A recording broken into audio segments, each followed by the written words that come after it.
This is the story of David and Goliath, a tale of faith, courage, and divine intervention. Imagine yourself in Israel, thousands of years ago, standing in the valley of Elah. The air is hot and dry, and the shouts of soldiers echo off the hills. Two armies face each other, the Israelites and the Philistines. But something unusual is happening on the battlefield today. A giant has emerged from the Philistine camp. His name is Goliath. Now, Goliath isn't just your average warrior.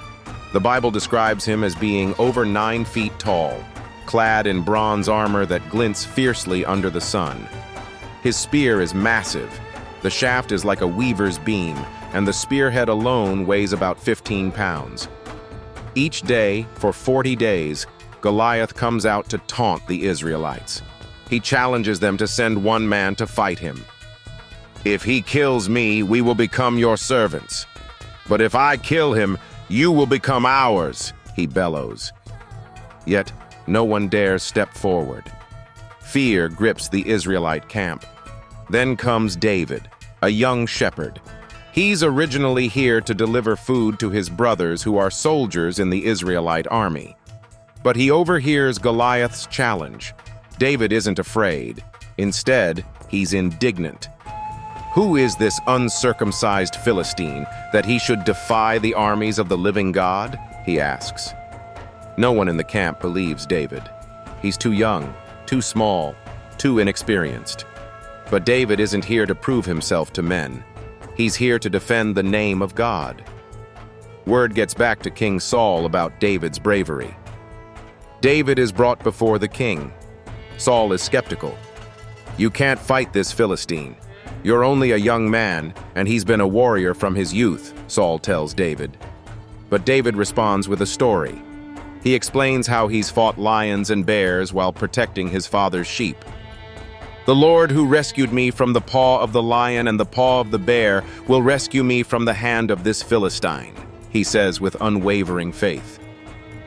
Eventually, Saul agrees. He tries to dress David in his own armor, but it's too bulky and unfamiliar. David chooses instead to trust what he knows. He grabs his shepherd's staff, picks 5 smooth stones from a stream, and takes his sling.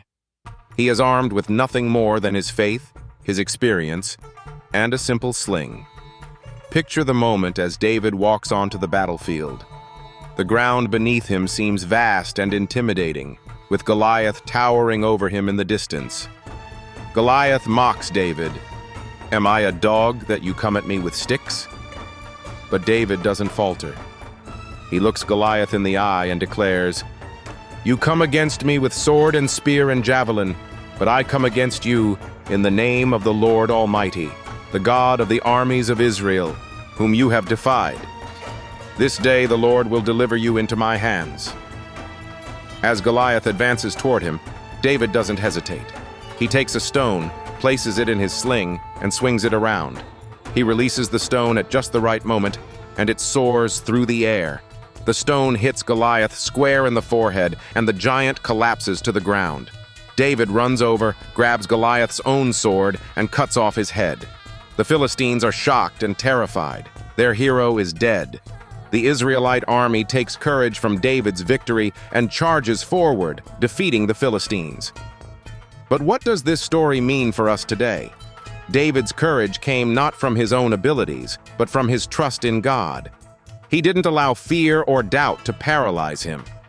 He didn't let the opinions of others stop him from stepping into his calling. Instead, he acted in faith, knowing that the battle wasn't his alone.